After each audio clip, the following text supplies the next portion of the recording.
Hello बच्चों, कैसे हो आप सभी लोग। आई होप आप सभी लोग अच्छे होंगे।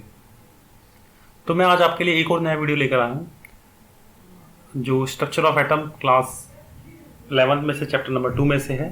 जो टॉपिक है हमारा ड्यूअल बिहेवियर ऑफ मैटर। देखिए, ये जो ड्यूअल बिहेवियर ऑफ मैटर ये किसने कहा था, ये है क्या चीज। तो सबसे पहले हम जानते हैं, जो हमारे साइंटिस्ट है लुइस डी ब्रोगली ने, उन्होंने क्या बताया था कि जो मैटर है, कोई भी मैटर है, वो दो बिहेव रखता है। नंबर एक तो पार्टिकल बिहेव भी रखता है, दूसरा वो वेव नेचर भी रखता है। एक पार्टिकल नेचर भी रखता है और एक वेव नेचर भी रखता है। तो de Broglie propose that matter and slow moving particles has dual nature.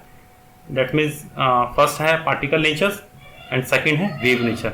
अभी तक हमने क्या पढ़ा था, जो आपने फोटो इलेक्ट्रिक इफेक्ट में हमने क्या पढ़ा था, जो वेव है वो क्या है, छोटे पैकेट के रूप में है, छोटे पैकेट के रूप में बिहेव करती है।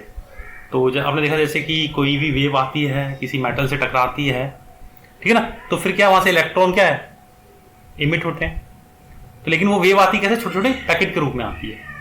तो फोटो इलेक्ट्रिक इफेक्ट में हमने देखा था। लेकिन उसके बाद क्या डी ब्रोगली ने बताया कि जो मैटर है वो क्या दो बिहेव देता है, एक पार्टिकल ऑफ नेचर का ही बिहेव रखता है और वेव नेचर में भी रखता है। वो कैसे उन्होंने बताया था, तो जो डी ब्रोगली थे उन्होंने क्या करते एक इक्वेशन ड्राइव करके दी थी हमें। किस से इक्वेशन ड्राइव करी थी, प्लांक क्वांटम थ्योरी से। सब जानते हैं पी प्लांक क्वांटम थ्योरी क्या थी हमारी, E इज इक्वल टू में एच म्यू, ये प्लांक क्वांटम थ्योरी थी। फिर आइंस्टीन थ्योरी क्या थी हमारी, E इज इक्वल टू में mc², ये हमारी आइंस्टीन थ्योरी होगी।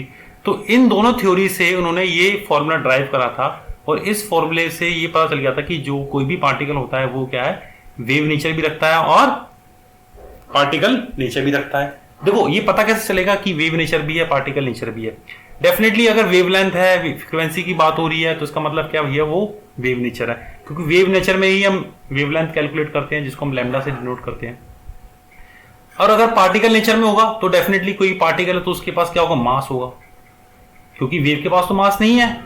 तो पार्टिकल नेचर है तो उसके पास मास होगा, उसके पास वेवलेंथ नहीं होगी। लेकिन उन्होंने एक इक्वेशन ऐसी ड्राइव करी थी जिसमें हम वेवलेंथ भी कैलकुलेट कर सकते थे उसकी, और फ्रीक्वेंसी भी, वेवलेंथ भी कैलकुलेट कर सकते थे और उसका मास भी कैलकुलेट कर सकते थे।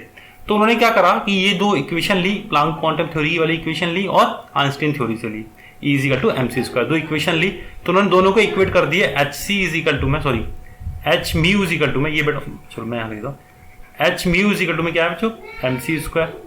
ये इक्वेशन फर्स्ट है, इक्वेशन सेकंड है, दोनों को क्या करा उन्होंने इक्वेट कर दिया, फर्स्ट इज इक्वल टू में सेकंड, तो h mu is equal to में mc²।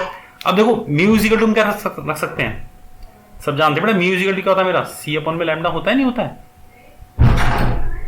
Mu is equal to क्या होता है, c अपॉन में लैम्डा। तो मैंने क्या करा, h c अपॉन में लैम्डा रख दिया और m c² है, तो एक c से मेरा एक c कट गया।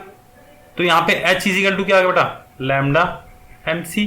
अगर यहाँ से मैं लैम्डा की वैल्यू निकालूं तो क्या आएगी, h अपॉन में mc। तो उनसे कहा करा कि आप एक काम करो, c की जगह v रख दो, तो ये आपकी चीजें जो है क्लियर हो जाएंगी इससे। तो उन्होंने क्या करा, c की जगह v रख दिया, तो लैम्डा इज इक्वल टू क्या आ गया, h अपॉन में v इज इक्वल टू में h अपॉन में p। ये भी कह सकते हैं हम, ये भी कह सकते हैं। तो इससे हमारा क्लियर हो गया, where m is the mass of the particle and v it's the velocity and p is the momentum, ठीक है ना, क्योंकि mv इज इक्वल टू मेरा क्या होता है, mass into velocity is equal to क्या होता है, मोमेंटम के इक्वल होता है। तो मैं क्या रख सकता हूं, तो लैम्डा इज इक्वल टू में h अपॉन में p भी रख सकता हूं, क्योंकि मेरा mc इज इक्वल टू क्या होता है बेटा, p मोमेंटम, ठीक है ना। तो ये मेरी इक्वेशन क्या ड्राइव हुई, और ये किसने दी थी, डी ब्रोगली ने हमें बताया था कि जो कोई भी पार्टिकल्स है, कोई भी मैटर है, वो दो नेचर रखता है, वेव नेचर भी और पार्टिकल नेचर भी। और लैम्डा हमें क्या बताएगा, उसकी वेवलेंथ कैलकुलेट कर देगा, ठीक है। तो मैं एक क्वेश्चन आपके लिए लेकर आया हूं इसी फॉर्मूले के ऊपर, जिससे आपका और भी ज्यादा क्लियर हो जाएगा ये टॉपिक जो है। चलिए, तो कोई क्वेश्चन क्या है, what will be the wavelength of the ball. देखिए, अब बॉल की हम वेवलेंथ कैलकुलेट कर रहे हैं। What will be the wavelength of a ball of mass 0.1 kg moving with a velocity of 10 metre पर सेकंड। एक बॉल है, इसकी हमें वेवलेंथ कैलकुलेट करनी है, जिसका मास दे रखा है 0.1 kg और मूव कर रही है वो 10 मीटर पर सेकंड की वेलोसिटी के साथ, ठीक है। तो डी ब्रोगली की बड़ा इक्वेशन की थी, लैम्डा इज इक्वल टू में एच अपॉन में म्यू। तो एच क्या है मेरा, प्लांक कांस्टेंट है, मास और वी, ठीक है। तो प्लांक कांस्टेंट की वैल्यू कितनी होती है बेटा बच्चों, 6.626 इंटू में 10 टू की पावर माइनस के 34 जूल सेकेंड, ठीक है। मुझे इस बॉल का मास दे रखा है 0.1 kg, वेलोसिटी दे रखी है 10 मीटर पर सेकेंड। तो मैं इन सबको सॉल्व करूंगा तो मेरे को ये चीज मिलेगी 6.626 इंटू में 10 टू की पावर माइनस के 34 मीटर, और जूल इज इक्वल टू मेरा क्या होता है, किलोग्राम मीटर स्क्वायर पर सेकेंड स्क्वायर। तो ये लैम्डा की वैल्यू कितनी आएगी, तो lambda is equal to 0.626 into 10 to की पावर माइनस के 34 मीटर। ये मैंने उस बॉल की वेवलेंथ कैलकुलेट कर दी। तो आपको ये पता चल गया कि जो बॉल है वो पार्टिकल नेचर भी रखती है और वेव नेचर भी रखती है according to the de Broglie, ठीक। तो आई होप बच्चों आप लोगों को ये टॉपिक क्लियर हो गया होगा।